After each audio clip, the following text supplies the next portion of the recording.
Hey y'all. Today's project is going to be building the recessed shelving. I did 3 in total and then framed them out on the wall. So let's get to it.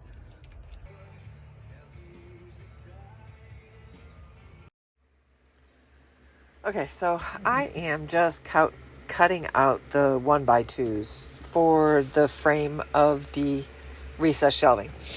And then I'm just putting paneling on the back of that eventually. But I measured out the total measurements of it, and then I sanded all my wood, especially the ones that we're going to show. I didn't worry so much about the back ones.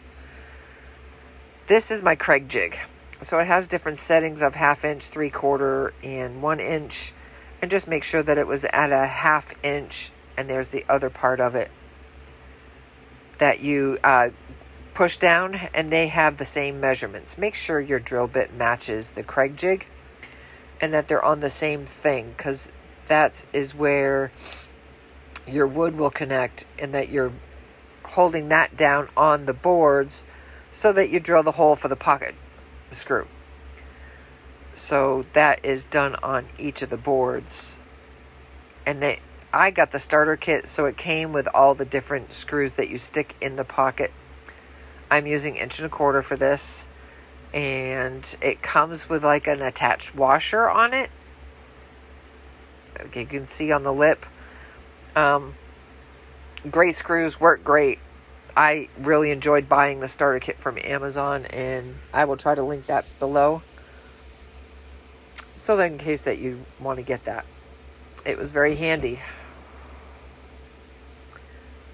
So then I'm cutting, I had the paneling. It was birch paneling. I did not go with plywood on this. I wanted it to be a little bit more pliable. So all I did was trace it out and then cut it with the jigsaw, sand everything down so it was smooth, and I attached the back of the paneling onto the boards with a staple gun. So just kind of making sure it fits. Stapled it all the way around on all 4s, and then moved on to the second one. Now, I realized that the internal sides, not the one that's on the very back of the van or in the middle of the van, but where the 2 recessed shelves met, I needed those to be only 1 inch deep and not 2 inch deep. So I redid those sides, because this is going where my mattress is going, and I want to maximize as much room for my mattress as possible so that it's not scrunched up and compressing the mattress, causing it to be uncomfortable or deform. So I did have to do this 2 or 3 times before I got the right measurements. Learn as you go. So as you can see in the video, I didn't show the framing, and I wasn't sure how I was going to do it, and then I ended up just putting this wood up. But here are the shelves, and as you can tell, I made them thinner here. And this is because of my mattress. I wanted to give my mattress as much room as possible, and I made it the same height here. And then this one is recessed a little bit, and this one comes out more. Now this one isn't fully secured in there until I put this wood here, but this is holding it up the top, and this is a 1x12 that I'm going to decorate later, and then I put a paneling up the top. The blue tape that's on here is just to show me where the studs are that I can screw into. So those will be taken down.